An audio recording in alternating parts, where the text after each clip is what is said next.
ನಾನು ಸಾಧನಾದಲ್ಲಿ ನನ್ನ ಶಿಕ್ಷಣವನ್ನು ಪೂರ್ಣಗೊಳಿಸುತ್ತಿರುವ ಈ ಸಂದರ್ಭದಲ್ಲಿ ನನ್ನನ್ನು ಓರ್ವ ಜವಾಬ್ದಾರಿಯುತ ವಿದ್ಯಾರ್ಥಿಯನ್ನಾಗಿ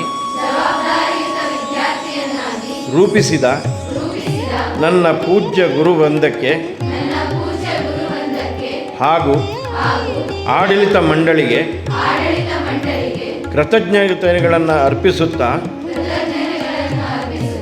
ಸಂಕಲ್ಪ ಮಾಡುವುದೇನೆಂದರೆ ನನಗೆ ಈ ಸಂಸ್ಥೆಯಲ್ಲಿ ದೊರೆತ ಮೌಲ್ಯಯುತ ಶಿಕ್ಷಣ, ಸಂಸ್ಕಾರ, ಕೌಶಲ್ಯಗಳನ್ನು ನನ್ನ ಕೋಟ್ಯಾಂತರ ದೇಶ ಬಾಂಧವರ ಒಳಿತಿಗಾಗಿ ಸಮಾಜದ ಸರ್ವಾಂಗೀಣ ಉನ್ನತಿಗಾಗಿ ಮತ್ತು ನನ್ನ ರಾಷ್ಟ್ರವನ್ನು ವಿಶ್ವದ ಅಗ್ರಮಾನ್ಯ ರಾಷ್ಟ್ರವನ್ನಾಗಿ ಮಾಡಲು ಮುಡಿಪಾಗಿಡುತ್ತೇನೆ ಹಾಗೂ ಸ್ವಂತಕ್ಕೆ ಸ್ವಲ್ಪ ಸಮಾಜಕ್ಕೆ ಸರ್ವಸ್ವ ಎನ್ನುವ ಧ್ಯೇಯದೊಡನೆ ಆಜೀವ ಪರ್ಯಂತ ಪ್ರಾಮಾಣಿಕತೆಯಿಂದ ಪರಿಶುದ್ಧ ಜೀವನ ನಡೆಸುತ್ತೇನೆ. ಭಾರತ್ ಮಾತಾ ಕಿ ಜೈ. हम करे राष्ट्र आराधन, हम करे राष्ट्र आराधन, तन से मन से धन से, तन मन धन जीवन से, हम करे राष्ट्र आराधन. ಸಾಧನ ಮತ್ತು ತಪಸ್ಸು ಇವೆರಡರಲ್ಲೂ ಸಹ ಏನೆಲ್ಲ ಅನುಕೂಲ ಬೇಕೋ ಅದನ್ನು ಮಾಡಿಕೊಡ್ಲಿಕ್ಕೆ ರಾಷ್ಟ್ರೋತ್ಥಾನ ಪರಿಷತ್ನರು ಅದಕ್ಕೆಲ್ಲವೂ ಸಹ ವ್ಯವಸ್ಥೆಯನ್ನು ಮಾಡಿಕೊಡುತ್ತಾ ಬಂದ. ಇದರ ಫಲವಾಗಿ ಈ ಸಾಧನದಲ್ಲಿ ಇಲ್ಲಿವರೆಗೆ ಕಳೆದ 7 ತಂಡಗಳಲ್ಲಿ ಸುಮಾರು 116 ಜನ ಮೆಡಿಕಲ್ ಓದ್ತಾ ಇದ್ದಾರೆ. ಇದೆಲ್ಲ ನಮ್ಮ ಪಾಲಕರಿಗೆ ಗೊತ್ತಿರುವಂಥದ್ದು, ಇನ್ನೊಮ್ಮೆ ನೆನಪು ಮಾಡ್ಕೊಳ್ಳುವಂಥ 116 ಜನ ಮೆಡಿಕಲ್ ಓದ್ತಾರೆ. ಅದರ ಕೆಲವರು BMS ಓದಾರೆ, ಕೆಲವರು BHMS ಇದ್ದಾರೆ, ಕೆಲವರು ಪಶುವೈದ್ಯಾದಿಗೆ ಒಂದು ವೃತ್ತಿ ಅದನ್ನು ಸಹ ಅಧ್ಯಯನ ಮಾಡ್ತಾ ಇರುವಂಥದ್ದು ಇದೆ. ಇನ್ನುಳಿದಂಥವರು ಇಂಜಿನಿಯರಿಂಗ್ ಓದ್ತಾ ಇದ್ದಾರೆ, ಅನ್ನೋ ಬೇರೆ ಬೇರೆ ಕೆಲವರು ಬೇರೆ ಬೇರೆ ಇದು ಅಗ್ರಿಕಲ್ಚರ್ ಓದ್ತಾರೆ, ಬೇರೆ ಬೇರೆ ಕ್ಷೇತ್ರದಲ್ಲಿ ಕೆಲವರು ಆಗದೇ ಇರುವಂಥವ್ರು ಸಹ ಯಾವುದೇ ಬೇರೆ ಕ್ಷೇತ್ರ ಸೋಲಿದ್ದಾರೆ. ಸುಮಾರು ಈಗಾಗಲೇ ಇಂಜಿನಿಯರಿಂಗ್ ಓದುವಂಥವ್ರು ಕೆಲಸಕ್ಕೆ ಸೇರಿ ಉತ್ತಮವಾಗಿರುವಂಥ ಆರ್ಥಿಕ ಸದೃಢತೆಯನ್ನು ಪಡ್ಕೊಂಡಿರುವಂಥದ್ದು ಇದೆ. ಅದೇ ತಪಸ್ಸಿನಲ್ಲೂ ಸಹ ಈಗಾಗಲೇ 6 ತಂಡದವರು ಒಂದು ಆರ್ಥಿಕವಾಗಿ ಒಳ್ಳೆ ಸಬಲರಾಗಿರುವಂಥ ತಂಡಗಳು ಸಹ ಇದೊಂದು ಸಹ ತಪಸ್ಸಿನಲ್ಲಿದ್ದಾವೆ. ಹೀಗೆ ತಪಸ್ಸು ಮತ್ತು ಸಾಧನೆ ಇವೆರಡೂ ಸಹ ರಾಷ್ಟ್ರೋತ್ಥಾನ ಪರಿಷತ್ನ ವಿಶೇಷವಾಗಿರುವಂಥ ಗ್ರಾಮೀಣ ಪ್ರತಿಭಾವಂತ ಮಕ್ಕಳನ್ನು ಇಲ್ಲಿ ತರಬೇತಿ ಕೊಡುವ, ಅವರಿಗೆ ವಿಶೇಷವಾಗಿ ಅಲ್ಲಿ JEE, ಇಲ್ಲಿ NEET ಮತ್ತು ಈ ವರ್ಷದಿಂದ JEE ಕೊಡುವಂಥದ್ದು. ಹೀಗೆ ನೀವೆಲ್ಲರೂ ಸಹ ಇವತ್ತಿನ ದಿವಸ 8ನೇ ತಂಡದವರು ನಾವೆಲ್ಲ ತಮ್ಮ ವಿದ್ಯಾಭ್ಯಾಸ ಮುಗಿಸಿ ಹೊರಟಿದ್ದೀರಿ. ಇವತ್ತು ಕೆಲವರಿಗೆ ಒಂದು ರೀತಿ ಸಂತೋಷ ಇರ್ಬೋದು, ನಾವೆಲ್ಲ ಹೋಗ್ತಾ ಇದ್ದೀವಿ, ಇನ್ನಿಂದ ಬಿಟ್ಟು ಹೋಗ್ತಾ ಇದ್ದೀವಿ ಅಂತ, ಇನ್ನಿಂದ ಮುಂದಿನ ಒಂದು ರೀತಿ ಕೆಲವರು ದುಃಖ ಆಗ್ತಿರ್ಬೋದು. ಇದು ಒಂದು ರೀತಿಯಲ್ಲಿ ಸಾಧನ ಅಂತಂದರೆ ತಪಸ್ಸು ಎರಡೂ ಸಹ ಒಂದು ರೀತಿ ತವರು ಮನೆ ಥರ ನಿಮಗಿಲ್ಲೆಲ್ಲ 2 ವರ್ಷದಲ್ಲಿ ಈ ಕಡೆ 2 ವರ್ಷದಿಂದ ನೀವು ಇಲ್ಲಿ ಬಂದಾಗ ಏನೇನೋ ಕನಸಿಟ್ಕೊಂಡಿದ್ರಿ. ಕೆಲವರು ಇಲ್ಲಿ ಬಂದಾಗ ಕೆಲವರು ಹೊಂದ್ಕೊಂಡ್ರಿ, ಕೆಲವು ಹೊಂದ್ಕೊಳ್ಳಿಲ್ಲ, ಕೆಲವೊಂದು 2-3 ಸತ್ರಿ, ಕೆಲವೊಂದು ವಾರ ತನಕ ಹತ್ರಿ, ಕೆಲವರು ಏನೆಲ್ಲ ಒಂದು ರೀತಿ ಯೋಚನೆ ಚಿಂತನೆ ಇತ್ತು. ಅದಾದ ಒಂದು ತಿಂಗಳಾದ್ಮೇಲೆ ಇಲ್ಲಿ ಪಾಠಗಳು ಶುರು ಆದಮೇಲೆ ಎಲ್ಲ ಮರೆತು ಪೂರ್ತಿ ಇದರಲ್ಲಿ ಮಗ್ನರಾದರೆ 2 ವರ್ಷ ಪೂರ್ತಿ ಇಲ್ಲಿ ತಮ್ಮ ವಿದ್ಯಾಭ್ಯಾಸದ ಜೊತೆಗೆ ಇಲ್ಲಿ ಅನೇಕ ಥರದ ಸಂಸ್ಕಾರವನ್ನು ಪಡ್ಕೊಂಡಿದ್ದಾರೆ.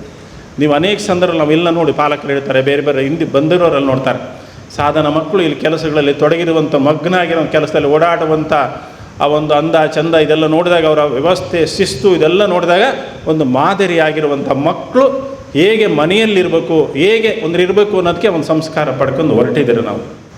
ಏನಾಗ್ತೀನಿ ನೀನು ಮುಂದೆ ಅಂತೇಳಿ ನೀವು ಇಲ್ಲಿಂದ ಎಲ್ಲ ಹೆಚ್ಚು ಕಡಿಮೆ ನಾವೆಲ್ಲ ಕೂತ್ಕೊಂಡು ನಾನು, ರವಿಜಿಯವರು, ರುಕ್ಮಿಣಿಯವರು, ಶಿವರಾಜವರು ಕೇಳಿದಾಗ ಕಾರ್ಡಿಯಾಲಜಿ ಯಾಕೆ ಅಂತ ನಮ್ಮ ಮನೆಯಲ್ಲಿ ನಮ್ಮ ಅಜ್ಜಗೆ ಆಗಿತ್ತು. ಅವ್ರಿಗೆ ನಮ್ಮ ಮನೆಗೆ ಹಣಕಾಸಿನ ತೊಂದರೆ ಇತ್ತು, ನಾವು ತೋರಿಸ್ಲಿಕ್ಕಾಗಲ್ಲ, ಅದಕ್ಕೋಸ್ಕರ ಕಾರ್ಡಿಯಾಲಜಿಸ್ಟ್ ಆಗ್ತೀನಿ ಅಂತ ಕೆಲವರು ಹೇಳಿದರು. ಇನ್ನು ಕೆಲವರು ಹೆಣ್ಮಕ್ಳಿಗೆ ನಾನು ಒಂದು ರೀತಿಯಲ್ಲಿ ಗೈನಕಾಲಜಿಸ್ಟ್ ಆಗ್ತೀನಿ, ಸ್ತ್ರೀ ರೋಗ ತಜ್ಞೆ ಆಗ್ತೀನಿ ಅಂತ. ಯಾಕೆ ಅಂತ ಕೇಳಿದಾಗ ನಮ್ಮ ಮನೆಯಲ್ಲಿ ಹೀಗೆ ನಮ್ಮ ಯಾರೋ ಒಬ್ಬರಿಗೆ ಹೆರಿಗೆ ನೋವು ಬಂತು, ನಮ್ಮೂರಲ್ಲಿ ಯಾವುದೇ ಅನುಕೂಲ ಇರಲಿಲ್ಲ, ಅದರಿಂದ ಏನೋ ತೊಂದರೆ ಆಯಿತು, ಮಗುವಿಗೆ ತೊಂದರೆ ಆಯಿತು, ಏನೆಲ್ಲ ಕಷ್ಟಗಳನ್ನೆಲ್ಲ ಹೇಳಿದೆ. ಅದಕ್ಕೋಸ್ಕರ ನಾನು ಇದೇ ಆಗ್ತೀನಿ, ನನಗೆ ಕನಸು ಅಂತ ಹೇಳಿದೆ. ಈಗ ಈ ಥರದ ಇಲ್ಲಿರುವಂಥವ್ರು ಎಲ್ಲರೂ ಸಹ ನಾನು ಇದನ್ನೇ ಆಗ್ತೀನಿ ನನ್ನ ಜೀವನ ಕನಸು ಅಂತ ಹೇಳಿ ನೀವೆಲ್ಲ ಹೇಳಿರೋದು ನೋಡಿದಾಗ ಇನ್ನು ಕೆಲವರು ಹೇಳಿದರು, ನಮ್ಮೂರಿನಲ್ಲಿ ಅಲ್ಲಿರುವಂಥ ಡಾಕ್ಟ್ರುಗಳಿದ್ದಾರೆ, ಸಾಕಷ್ಟು ಹಣ ಸಂಗ್ರಹ ಮಾಡ್ತಾರೆ. ಇದು ಕೊಡಲಿಕ್ಕಾಗದೆ ನಾವು ಒಂದು ರೀತಿಯಲ್ಲಿ ಕಷ್ಟಪಟ್ಟು ಒಂದು ರೀತಿಯಲ್ಲಿ ಸರಿಯಾಗಿ ತೋರಿಸೋಕ್ಕಾಗದೆ ನಮ್ಮ ಮನೇಲಿ ಅನೇಕ ಥರದ ಕಷ್ಟಗಳು ಅನುಭವಿಸ್ತಾ ಇದ್ದೀವಿ. ಅನಾರೋಗ್ಯಕ್ಕೊಳಗಾಗಿ ಒಂದೆರಡು ಮರಣ ಹೊಂದಿರುವಂಥದ್ದು ಇದೆ ಅಂತ ಅನೇಕ ಸಂದರ್ಭದಲ್ಲಿ ಹೇಳಿದ್ರು.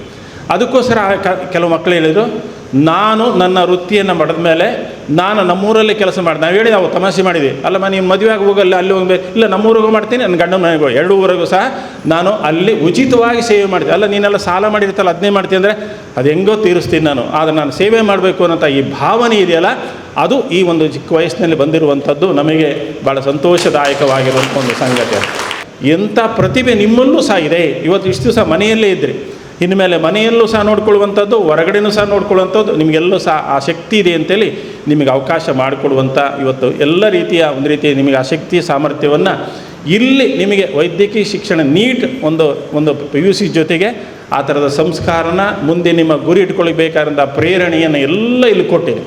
ಹಾಗಾಗಿ ನೀವು ಇಲ್ಲಿಂದ ಹೊರಟ ಮೇಲೆ ರಾಷ್ಟ್ರೋತ್ಥಾನ ಪರಿಷತ್ತಿನ ಏನು ಗುರಿಯನ್ನು ಇಟ್ಕೊಂಡಿದೆ, ಸ್ವಸ್ಥ ಸುಸ್ಥಿರ ಸಮಾಜವನ್ನು, ಈ ರೀತಿ ಈ ಸಮಾಜವನ್ನು ಸುಸ್ಥಿರವಾಗಿ ಕಟ್ಟಬೇಕು, ಈ ಒಂದು ಸಮಾಜವನ್ನು ಒಂದು ವ್ಯವಸ್ಥಿತವಾಗಿ ಕಟ್ಟಬೇಕು, ಸುಸ್ಥಿರವಾಗಿರಬೇಕು, ಈ ಭಾರತವನ್ನು ಇಡೀ ಜಗಜ್ಜನನಿ ಮಾಡಬೇಕು ಅನ್ನೋಂಥ ಕನಸನ್ನು ಇಟ್ಕೊಂಡು ನೀವೇನು ಹೊರಟಿದ್ವಲ್ಲ, ರಾಷ್ಟ್ರೋತ್ಥಾನ ಪರಿಷತ್ತಿನ ಈ ಕನಸನ್ನು ನನಸು ಮಾಡಲಿಕ್ಕೆ ನಿಮಗೆಲ್ಲರೂ ಸಹ ಅಂತ ಶಕ್ತಿ ಇದೆ, ಸಾಮರ್ಥ್ಯ ಇದೆ. ನಾವು ರೀತಿ ಆ ಹೊರಡಲಿಕ್ಕೆ ನೀವೆಲ್ಲರೂ ಸಹ ಶುಭ ಹಾರೈಸ್ತಾ ಇದ್ವಿ.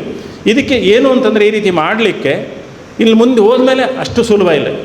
ಇಲ್ಲಿ ಏನೋ ಒಂದು ವ್ಯವಸ್ಥಿತ ಒಂದು ರೀತಿ ದಿನಚರಿ ಬೆಳಗಿಂದ ನಿರಂತರವಾಗಿ ಒಂದು ರೀತಿ ಕಾಣ್ತಾ ಇದೆ. ನಿಮಗೆಲ್ಲ ಪ್ರೋತ್ಸಾಹ ಕೊಡಲಿಕ್ಕೆಲ್ಲ ಹಿರಿಯರಿದ್ದರು. ಆದರೆ ಹೊರಗಡೆ ಹೋದ್ಮೇಲೆ ಪ್ರಪಂಚ ಇದೇ ರೀತಿ ಇರೋದಿಲ್ಲ. ಭಾಳ ಎಚ್ಚರಿಕೆಯಿಂದ ಇರಬೇಕು ನಾವು.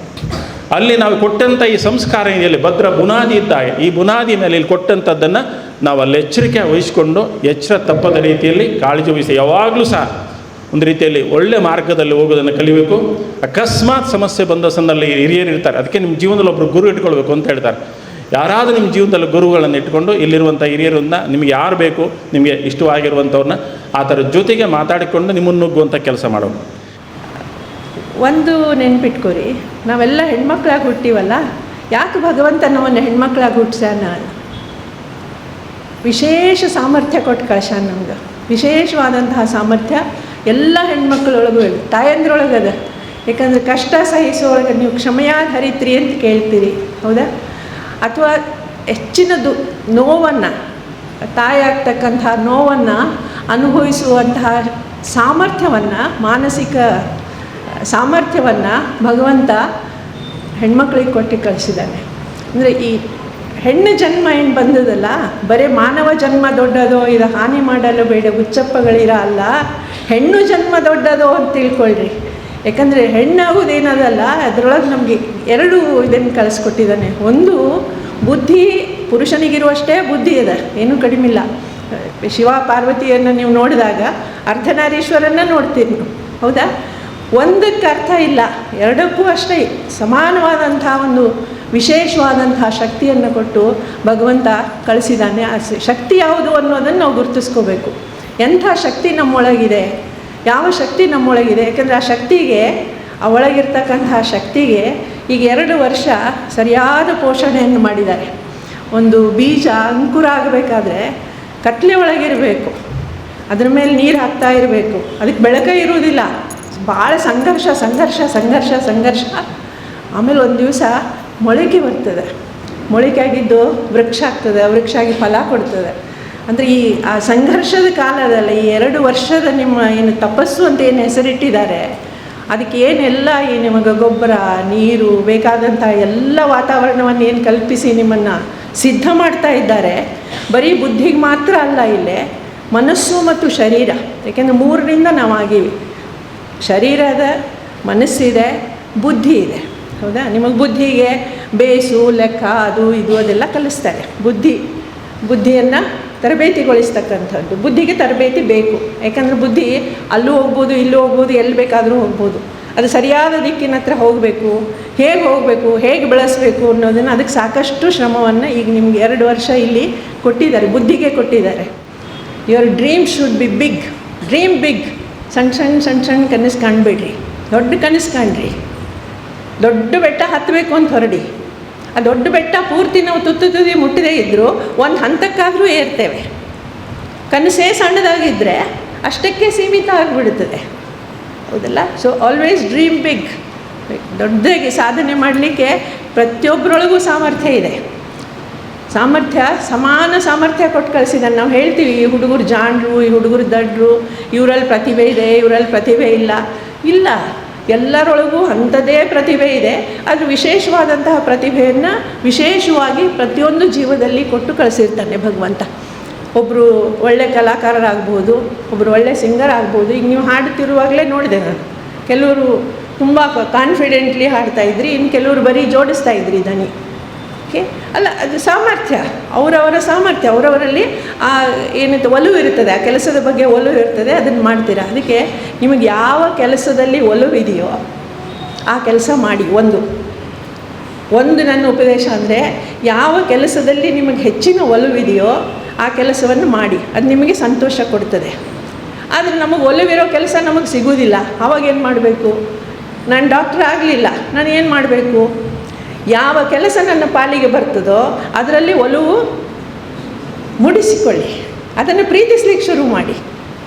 ಓಕೆ, ನಮ್ಮದಾಗಿದ್ದು ಸಿಕ್ಕರೆ ಸರಿ, ಅದನ್ನು ಪ್ರೀತಿಯಿಂದ ಮಾಡ್ತೀವಿ.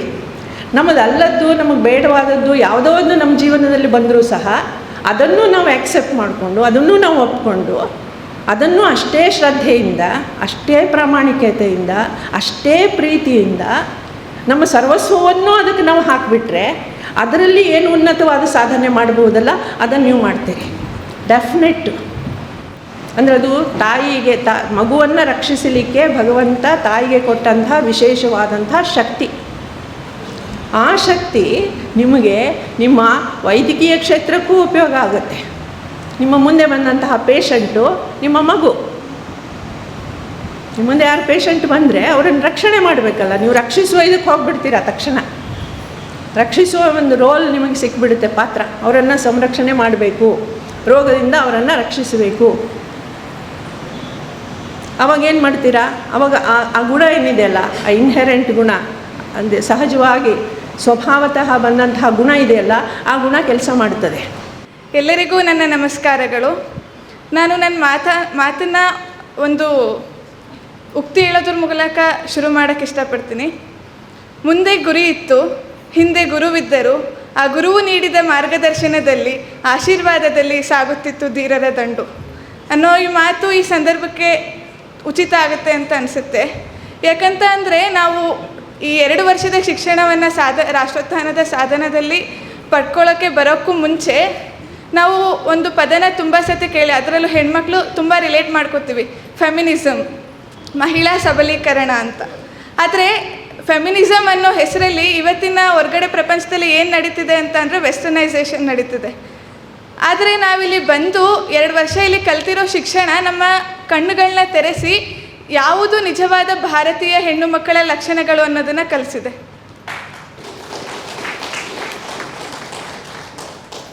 ನಾವು ಇಲ್ಲಿಗೆ ಬರೋದಕ್ಕೂ ಮುಂಚೆ ನಮಗೆ ಇಷ್ಟು ವಿಶಾಲವಾದಂತಹ ದೃಷ್ಟಿ ಇರಲಿಲ್ಲ. ನಾವಿಲ್ಲಿಗೆ ಬಂದಿದ್ದೇ ಪ್ರೈಮರಿಲಿ ಎಜುಕೇಷನ್, ನಾವೇನು ನೀಟ್ ಮಾಡಬೇಕಂತ ಇದ್ವಿ ಅಥವಾ ಕೆಲವರು ಟೀಚರ್ಸ್ ಆಗಬೇಕಂತ ಏನು ಎಜುಕೇಷನ್ ಅಂತ ಏನಿದೆ ಅದಕ್ಕೋಸ್ಕರನೇ ಬಂದಿದ್ದು. ಆದರೆ ಅದಷ್ಟೇ ಅಲ್ಲದೆ ಬದುಕನ್ನು ಹೇಗೆ ಬದುಕಬೇಕು, ಅದು ಉತ್ಕೃಷ್ಟವಾದ ಪದದಲ್ಲಿ ಹೇಗೆ ಬದುಕಬೇಕು, ಸಮಾಜದೊಂದಿಗೆ ಹೇಗೆ ನಡ್ಕೋಬೇಕು, ಯಾರ ಜೊತೆ ಯಾವ ಥರ ಮಾತಾಡಬೇಕು, ನಮ್ಮ ಮೌಲ್ಯಗಳೇನು, ನಮ್ಮ ಸಂಸ್ಕೃತಿ ಏನು, ನಾವು ಅದನ್ನು ಯಾವ ಥರ ಕಾಪಾಡಬೇಕು, ಮುಂದಿನ ಪೀಳಿಗೆಗೆ ನಾವು ಯಾವ ಥರ ಅದನ್ನು ಕೊಡಬೇಕು, ನಮ್ಮ ಕರ್ತವ್ಯಗಳೇನು ಸಮಾಜಕ್ಕೆ, ರಾಷ್ಟ್ರಕ್ಕಾಗಿ ನಮ್ಮ ಅದರಲ್ಲೂ ಹಿಂದೂ ಹೆಣ್ಣು ಮಕ್ಕಳ ವ್ಯಕ್ತಿತ್ವ ಯಾವ ಥರ ಇರಬೇಕು ಅನ್ನೋದನ್ನು ನಾವು ಅಚ್ಚುಕಟ್ಟಾಗಿ ಕಲ್ತಿದ್ದೀವಿ. ನಾವು ಈ 2 ವರ್ಷದ ಅವಧಿಯೊಳಗಡೆ ನಾನು ಏನು ಕಲ್ತ್ಕೊಂಡಿದ್ದೀನಿ ಅಂತಂತಂದರೆ, ಇಲ್ಲಿರೋ ಎಲ್ಲ ವ್ಯಕ್ತಿಗಳು ಕೂಡ ಅವ್ರು ಯಾವುದೇ ಕೆಲಸ ಮಾಡಿರಲಿ ಅದನ್ನು ಅವರು ಸಂಪೂರ್ಣವಾಗಿ ಒಂದು ಒಳ್ಳೆಯ ಮನೋಭಾವನೆಯಿಂದ ಯಾವುದೇ ಅದರಿಂದ ಬೇರೆ ಇನ್ನೊಂದನ್ನು ಬಯಸದೆ ಅವರು ಅವರ ಕರ್ತವ್ಯಗಳನ್ನು ಮಾಡಿದ್ದಾರೆ. ಮತ್ತು ಇಲ್ಲಿರೋ ಒಂದು ಸಮುದ್ರದಲ್ಲಿ ಯಾವ ರೀತಿಯಾಗಿ ಒಂದೊಂದು ಜೀವಿನೂ ಕೂಡ ಬೇರೆ ಆಗಿರ್ತಕ್ಕಂಥ ಒಂದು ಗುಣಗಳು ಹೆಂಗಿರುತ್ತೋ ಹಾಗೆ ಈ ಸಂಸ್ಥೆಯಲ್ಲಿ ಪ್ರತಿಯೊಬ್ಬ ವ್ಯಕ್ತಿಯು ಪ್ರತಿಯೊಬ್ಬ ವ್ಯಕ್ತಿಯ ವ್ಯಕ್ತಿತ್ವ ಅಥವಾ ಪ್ರತಿಯೊಬ್ಬ ವ್ಯಕ್ತಿಯ ಜೀವನ ಯಾವ ರೀತಿ ಇದೆ ಅಂತಂದರೆ ಒಂದೊಂದು ಕೂಡ ಒಂದೊಂದು ವಿವಿಧತೆಯನ್ನು ನಮಗೆ ತೋರಿಸ್ಕೊಡ್ತೈತಿ. ಈಗಾಗಲೇ ಅದೇನೊಂದು ಕಡೆ ಉಲ್ಲೇಖ ಆಯಿತು. 2 ವರ್ಷಗಳ ಹಿಂದೆ ಇದೇ ಸಮಯದಲ್ಲಿ ನೀವೆಲ್ಲರೂ ಇಲ್ಲಿಗೆ ಬಂದಿರಿ. ಬರಬೇಕಾದ್ರೆ ಪರೀಕ್ಷೆಗಳು, ಆಮೇಲೆ ಮನೆ ಭೇಟಿ ಸಮಯದಲ್ಲಿ ನಿಮ್ಮ ಗಾಬರಿಗಿಂತ ನಿಮ್ಮ ಅಪ್ಪ ಅಮ್ಮನ ಗಾಬರಿ, ನನ್ನ ಮಗಳು ಆಯ್ಕೆ ಆಗ್ತಾಳೋ ಇಲ್ವೋ ಅಂತ. ಆಮೇಲೆ ಇಲ್ಲಿ ಬೇಸ್ನವ್ರದ್ದು ಒಂದು ಪಾಠ, ಅದ್ರ ಮೇಲೆ ಎಕ್ಸಾಮು ಪ್ರತಿನಿತ್ಯ. ಆಮೇಲೆ ಇಲ್ಲಿ 4-5 ಜನ ಒಟ್ಟಿಗೆ ಕೂತ್ಕೊಂಡು ನಿಮಗೆ ಪ್ರಶ್ನೆಗಳು, ಇಂಟರ್ವ್ಯೂ, ಹೇಗೆ ಆಗ್ತೀರಿ, ಏನು ಮಾಡ್ತೀರಿ, ಹೇಗೆ ಹಾಗೆ ಅಂತ ಒಂದು ಪ್ರಶ್ನೆ. ಇದೆಲ್ಲ ಉತ್ತರ ಆದಮೇಲೆ ಕೊನೆಗೆ ಅಂತಿಮವಾದಂಥ ಪಟ್ಟಿ ನಿಮಗೆ ಗೊತ್ತಾಗುತ್ತೆ, ವೆಬ್ಸೈಟಲ್ಲಿ ಬಂದ್ಬಿಡುತ್ತೆ. ಆವಾಗ ನಿಟ್ಟಿಸ್ರು ನಾನು ಸಿಲೆಕ್ಟ್ ಆದೆ ಅಂತ. ಅಂದರೆ ಡಿಸೆಂಬರ್ 25ರಿಂದ ಮಾರ್ಚ್ ಎಂಡ್ವರೆಗೆ ಇದು ಪ್ರಾಸೆಸ್ ಬೇರೆ ಬೇರೆ ಹಂತದಲ್ಲಿ ಮಾಡ್ತಿರೋದು ನಿಮಗೂ ಗೊತ್ತು, ನಿಮ್ಮ ಪೋಷಕರಿಗೂ ಗೊತ್ತು. ಇದೆಲ್ಲ ಆಯ್ಕೆ ಪ್ರಕ್ರಿಯೆ ನಾವು ಮಾಡಿದ್ವಿ. ಇದು ನಮ್ಮದೊಂದು ಪ್ರೂವನ್ ಮೆಥಡ್. ಅಂದರೆ ಇದಕ್ಕೆ ಹೀಗೆ ಮಾಡಿದ್ರೇ ಹೀಗೆ ಆಗೋದು ಅಂತ. ಆವಾಗಲೇ ನಮಗೆ ಕ್ರೀಮ್ ಸಿಗುತ್ತೆ ಅಂತ. ಇಲ್ದಿರೆ ಈ ವರ್ಷ 4500 ಜನ ಹೆಣ್ಮಕ್ಳು, 6000 4000 ಗಂಡು ಮಕ್ಕಳು ಕೂತಿದ್ದಾರೆ. ಅದರಲ್ಲಿ ನಾವು 85 ಇಲ್ಲಿ ಅಲ್ಲಿ 45 ತಗೋಬೇಕಾದ್ರೆ ಎಷ್ಟು ಥರದ ಆಯ್ಕೆ ಮಾಡಬೇಕು. ಮತ್ತು ಇನ್ನೊಂದು ಹೇಳ್ತೇನೆ, ನಾವು ಈ ಆಯ್ಕೆಗೆ ಇಲ್ಲಿನ ಪೋಷಕರಿಗೆ ಗೊತ್ತು, ಅನೇಕರಿಗೆ ಗೊತ್ತು, ಯಾವುದೇ ರೀತಿಯ ಇನ್ಫ್ಲುಯೆನ್ಸ್ ಇಲ್ಲ. ನಿಮ್ಮ ಯೋಗ್ಯತೆಗೆ ನೀವು ಗಳಿಸಿದಂತಹ ಒಂದು ಸಾಮರ್ಥ್ಯದಿಂದ ಇಲ್ಲಿಗೆ ಬಂದಿದೆ. ಆ ಸಾಮರ್ಥ್ಯಕ್ಕೆ ಮತ್ತೆ ಅದನ್ನು ಬೆಳೆಸುವಂಥ ಕೆಲಸವನ್ನು ಬೇಸ್ನವ್ರು ಮಾಡಿದ್ದಾರೆ. ಅಗಾಧವಾದಂಥ ಪರಿಶ್ರಮ ಅವ್ರು ಹಾಕಿದ್ದಾರೆ. ಇಲ್ಲಿನ ವಾತಾವರಣವನ್ನು ನೀವೆಲ್ಲ ಈಗ ಹೇಳಿದಾಗೆ ನಮ್ಮ ಶಾರದಾ ಮಾತಾಜಿ, ರವಿಕುಮಾರ್ಜಿ ಮಾಡಿದ್ದಾರೆ. ರವಿಕುಮಾರ್ಗೆ 16 ಥರದ ಕೆಲಸ ಇದೆ. ಇವತ್ತು ಇಲ್ಲಿದ್ದರೆ ನಾಳೆ ಹಾವೇರಿಲಿ ಇರ್ತಾರೆ, ನಾಡಿದ್ದು ಗುಲ್ಬರ್ಗಕ್ಕೆ ಹೋಗಿರ್ತಾರೆ, ರಾತ್ರಿ ಪ್ರವಾಸ ಮಾಡಿ ಬರ್ತಾರೆ. ನನಗೆ ಗೊತ್ತಿರೋ ಪ್ರಕಾರ ರಾತ್ರಿ ಪ್ರವಾಸ ಮಾಡಿ ಬಂದ ಮೇಲೂ ಅವರಿಗೆ ಒಂದು ಬೈಠಕ್ ಮಾಡಬೇಕು ಅಂತ ಅನಿಸುತ್ತೆ. ಅದು 11 ಗಂಟೆ ಆಗಲಿ, ಎಷ್ಟು ಗಂಟೆ ಆದರೂ ಆಗಲಿ, ಇದು ನನಗೆ ಗೊತ್ತಿದೆ. ಯಾಕೆಂದರೆ ಅವ್ರಿಗೆ ಸಮಾಧಾನ ಇಲ್ಲ, ನಿಮ್ಮನ್ನು ಮಾತಾಡಿಸದೆ ಮಲಗಲಿಕ್ಕೆ ಅವ್ರಿಗೆ ಸಮಾಧಾನ ಇಲ್ಲ. ಅಂದರೆ ಅಷ್ಟರ ಮಟ್ಟಿಗೆ ಅವರು 16 ಕೆಲಸ ಮಾಡಿದ್ರೂ ಇದನ್ನೊಂದು ಅವರ ಭಾಳ ಪ್ರಮುಖವಾದಂಥ ಅಂಶ. ಮತ್ತು ಎಲ್ಲಿ ಶಾಲೆಗೆ ಹೋದ್ರೂ ಹಾಗೇನೆ, ಪ್ರತಿ ಶಾಲೆಯಲ್ಲೂ ಇದೇ ಥರ ಅವರು ಮಕ್ಕಳ ಜೊತೆ ಜಾಸ್ತಿ ಕೂತ್ಕೊಳ್ತಾರೆ, ಟೀಚರ್ಸ್ಗಳ ಜೊತೆಗೆ ಸ್ವಲ್ಪ ಕಡಿಮೆ. ಮಕ್ಕಳಿಗೆ ಪ್ರೇರಣೆ ಕೊಡು, ಮಕ್ಕಳ ಜೊತೆಗೆ ಮಾತಾಡೋದು, ಅವರನ್ನು ಮುಂದಿನ ದಿನಗಳಿಗೆ ಅವ್ರು ಹೇಗೆ ಆಗಬೇಕು ಅಂತ ಹೇಳೋದೇ ಭಾಳ ಪ್ರಮುಖವಾದಂಥ ಜವಾಬ್ದಾರಿಯನ್ನು ರವಿಕುಮಾರ್ಜಿ ಮಾಡ್ತಾಯಿದ್ದಾರೆ. ಹಾಗೆ ನಿಮ್ಮನ್ನು ಬೆಳೆಸಬೇಕಾದ್ರೆ